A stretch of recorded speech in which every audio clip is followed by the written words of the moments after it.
Okay, today we're going to go over some fundamentals for setting up to the driver. And as you can see, I'm set up to this ball here, and I'm holding on to an alignment stick, and the stick is pointing right at my belly button. Okay, and you can see my ball position with the other stick on the ground. It's right off the inside of my left heel. So this setup here gets the hands and the head behind the club head so that you can hit up on the golf ball. Okay, it also gives it a little more time to square up for such a long club. Now, one of the common faults with driver setup is people will get the ball position correct like this, but then they will face the golf ball. And what that does is it gets your shoulders wide open. It's like my chest is facing over here.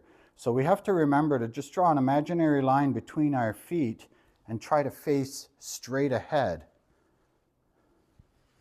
instead of facing at the golf ball, so that also it does not get us leaning on our left side.